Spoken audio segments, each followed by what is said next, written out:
নমস্কাৰ আপোনালোক সকলোকে মোৰ ইউটিউব চেনেল টিচাৰ্ছ কৰ্ণাৰলৈ পুনৰ এবাৰ স্বাগতম জনাইছো। আজি এটি খুবেই গুৰুত্বপূৰ্ণ ভিডিঅ লৈ আপোনালোকৰ মাজলৈ আহিছো। কাইণ্ডলি ভিডিঅটি শেষলৈকে চাব, চাই ভাল পালে লাইক এণ্ড শ্বেয়াৰ কৰিব আৰু চেনেলটি যদি এতিয়াও সাবস্ক্ৰাইব কৰা নাই কাইণ্ডলি সাবস্ক্ৰাইব কৰিব। আজি আমাৰ কেবিনেটত অংগনবাদী চেণ্টাৰসমূহৰ বাবে এখন নতুন মেনেজিং কমিটি গঠন কৰাৰো সিদ্ধান্ত লয়। এতিয়া মই আপোনালোকক মহিলা উদ্যমিতা আঁচনিখনৰ বিষয়ে কেইআষাৰমান কথা ক'ব খুজিছো। আমাৰ ৰাজ্যৰ আত্মসহায়ক গোটৰ সদস্যসকলক আমি 4 লানি সাৰ্ভে কৰাৰ পিছত কাৰোবাৰ 3টা সন্তানত আছে নে তাতকৈ বেছি আছে, বিভিন্ন সাৰ্ভে কৰাৰ পিছত আমি 31 লাখ মহিলাক প্ৰথম পৰ্যায়ত এই আঁচনিখনৰ বাবে উপযুক্ত বুলি আমি ইনফৰমেশ্যন বা আমি তথ্য কালেক্ট কৰিছো। কিন্তু অসম চৰকাৰে 27 লাখ মহিলাক এই আঁচনিখনৰ সুবিধা দিব আমাৰ বাজেট অনুসৰি। কাৰণ আমি যদিও 30 লাখ মহিলাই পাছ কৰিছে, আমি 27 লাখ মহিলাকহে এই আঁচনিৰ সুবিধা দিব পাৰিম। সেইবাবে অহা কেইটামান দিনত ব্লক পৰ্যায়ত এই আঁচনিৰ চূড়ান্ত হিতাধিকাৰী নিৰ্বাচনৰ কাম আৰম্ভ হ'ব। কেবিনেটে সিদ্ধান্ত গ্ৰহণ কৰিছে যে যিসকল মন্ত্ৰী, বিধায়ক, প্ৰাক্তন বিধায়কৰ পৰিয়াল তেওঁলোকে এই আঁচনিখনৰ সুবিধা নাপাব।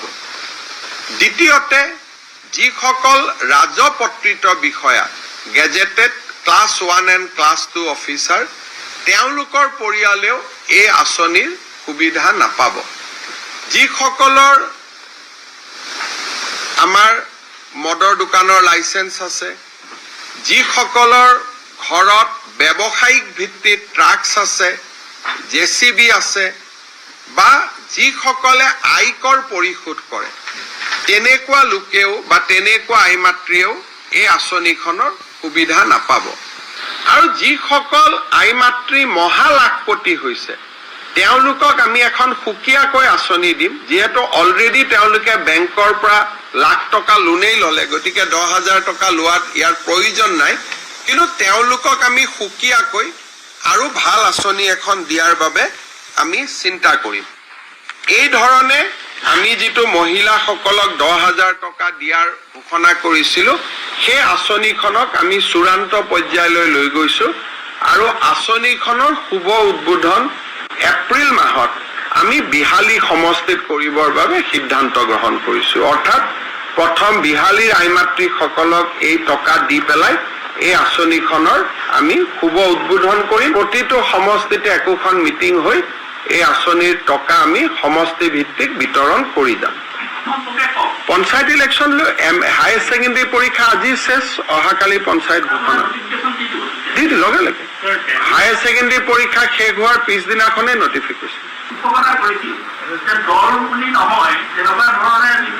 মই নিজে ৰাইজক আহ্বান জনাম যে পঞ্চায়তৰ সদস্য আৰু সভাপতিৰ পোষ্টত যাতে বিজেপি দলে কোনো ইণ্টাৰফেয়াৰ নকৰে আৰু আমি অৰাজনৈতিক ব্যক্তিক যাতে জিকাই আনিব পাৰো।